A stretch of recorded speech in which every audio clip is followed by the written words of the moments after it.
Man, I'm gonna rip on these console players so hard this week. Brian, be nice. You started as a console player yourself. Nah, you should tell them how you really feel. Come on, Brian. They're gamers just like everyone else. They should be able to play how they want. Screw that. They're holding back the whole industry with their purchasing decisions. Come on, Brian. Just listen to your heart. You know, you make some good points.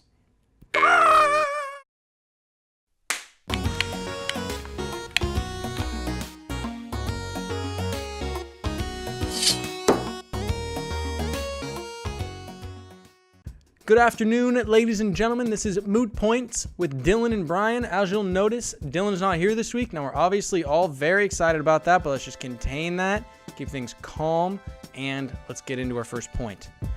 Today's first point has to be Marvel Spider-Man and how absolutely amazing this game is. Now, there's dozens of positive things and exactly one negative, so don't assume that everything I say here is the entirety of the good that is Marvel Spider-Man.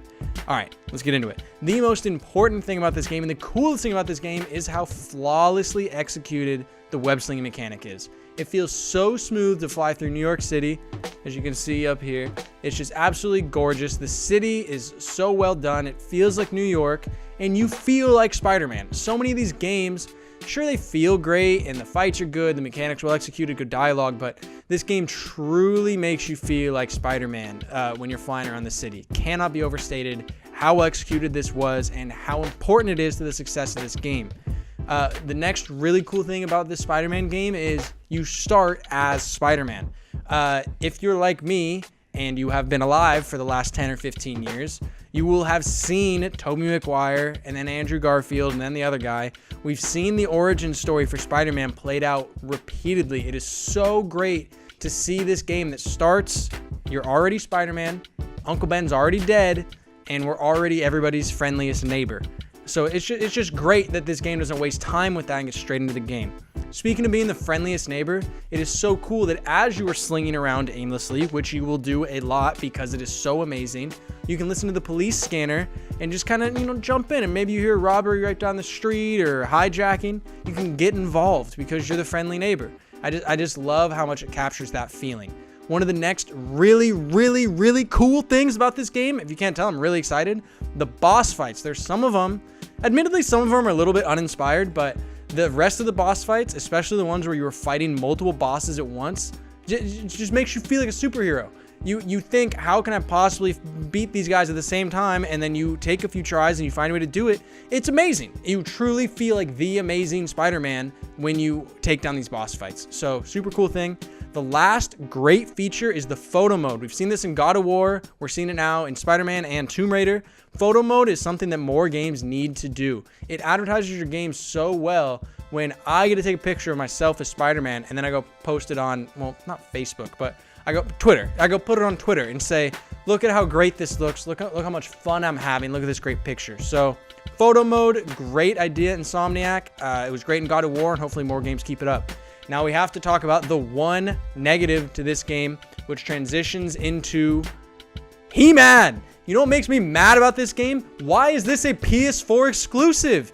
Xbox players, PC players, Switch, well, not Switch players, but we want to play this game. Let me play your game. I'm not going to buy a PS4 to play this. Luckily, I live with someone that's enough of a chump that he owns a PS4, so I can play it. I told him I'd pay $30. I mean, he owns a PS4. He has to spend his allowance every week to play any game other than Fortnite. Sorry, first mention of the episode, hopefully only, maybe, whatever. I'm not going to buy a PS4 to play your game, and if someone does, they're a sucker. I don't want to pay $460 for Spider-Man. I want to pay $60 for it. I don't even want to pay that, but I will. Okay, the fact that Spider-Man is a PS4 exclusive makes me mad. On to the next topic. Next topic, there was a Nintendo Switch Direct last week, and I just want to run through some of the biggest takeaways from it. A lot of games were revealed, release dates were revealed, and more things were revealed. So, it was a great little event. We had a lot of fun. I'm going to recite to you now, totally from memory, all of these new games coming out. Okay, so Luigi's Mansion 3, I can't read my memory. Luigi's Mansion 3 comes out in 2019. These Luigi's Mansion games were so sweet. Luigi probably as a character doesn't get enough respect, but these Luigi Mansion games certainly don't get enough respect. They're fantastic games. You should check them out. The next thing, Mega Man 11 comes out October 2nd. This is pretty soon. This is a new addition to the Mega Man series, and Mega Man fans should be really excited. Next up, coming straight from up here, is Super Mario Party 5. Comes out October 5th, right after Mega Man 11. I don't know. You might have to decide between the two. I would be taking Super Mario Party. That's just me. I'm a party kind of guy. I'm a super kind of guy. Cities Skyline is out now. This is a super fun game. You can build your own city. You build all the way up to the skyline, apparently. I don't know. That's out now on the Switch. Pretty sweet. Civ 6, this is a game I'm actually excited for. Civ 6 comes out November 16th. Civ 6 has a Civilization, Sid Meier's Civilization. It's coming to the Switch. Civilization has been a tremendous series. Every game in the series has been an absolute smash hit. Civ 6 was no exception when it came out on PC, and I actually don't know if that game's on console, but it will be on Switch November 16th. Yeah, I remembered that correctly. 16th. Next up, FIFA 19, September 28th. I don't have to tell you about FIFA. FIFA's great. I suck at it, but it's great. Next up, Animal Crossing. This was a new announcement, new reveal. Animal Crossing coming out next year on the Switch.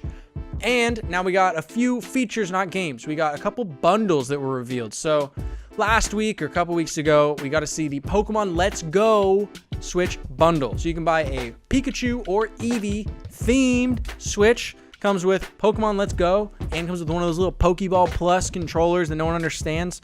Comes with it though. That's sweet. And more importantly, way cooler, and what you really wanted to hear, a Super Smash Bros. Ultimate themed Nintendo Switch console. That's what we were all waiting for. And I know at least one person, it's not me, but someone, is going to be buying that as soon as it comes out. And that's it. That Nintendo Switch Direct was absolutely fantastic. Had a lot of fun watching it. Even more fun telling you guys about it. What of those games are you excited for? Are you like me? You playing Civ 6 on your Switch? Are you excited for Animal Crossing? Excited for FIFA 19 for some reason? Tell me, what game are you the most excited for that was announced last week? Next up, everybody's second favorite topic, the Meme of the Week. Today, or should I say this week's Meme of the Week, comes to us from Star Lastimoza, a fantastic Moot user over in the R6 Lounge. Let's check it out. It really be like that sometimes, don't it? That's just the way of the road, I suppose. All right, on to the next.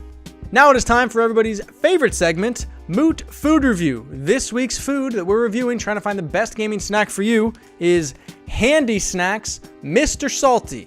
Okay, there appears to be some pretzel sticks and some cheese dip. Let's try and get it open here, and I need an adult. I need an adult. Haha, I did it myself. Look at, God, I did it myself. All right, so as you can see, we got these little pretzel sticks, pretty small. We got some absolutely disgusting looking cheese right there. Let's, we learned in the past we should give it a swirl, and let's see. Oh, God. So dry. It was crunchy, but in a bad way. That cheese is actually disgusting. Oh, God. All right, I'm back, folks. Don't worry, I'm fine. Just had to voluntarily purge the contents of my stomach. I'm in complete control, I assure you. So let's get back to reviewing the snack. This has to be the worst snack I've ever had. It's a two-handed snack, which I dislike. It was very hard to open. We had to go find a full-blown adult outside on the street, actually, to open it for us. Tremendously embarrassing affair. I'm going to have to give this the lowest score yet. I'm going to give it a 2.1. Okay, this is probably, I don't know if I'll have a worse snack than this, but Dylan probably has some bad things in store for me, just knowing him. So I want to leave myself some room to slide in some things worse than this, all right? So again, Handy Snacks, Mr. Salty. Do not buy, do not eat. All right, this week's last segment, the question of the week. This week's question of the week is, which video game or video game series do you think should get its own movie? We saw the World of Warcraft movie, honestly a bit of a letdown. We are now seeing Halo and The Witcher both getting their own TV series. I believe which video game do you think would make for a great movie? Please let us know in the comments or on Moot. Excited to hear it. And I believe that wraps up this week's show. I think that I did everything about okay. Hopefully Dylan is not too upset when he watches this in the future.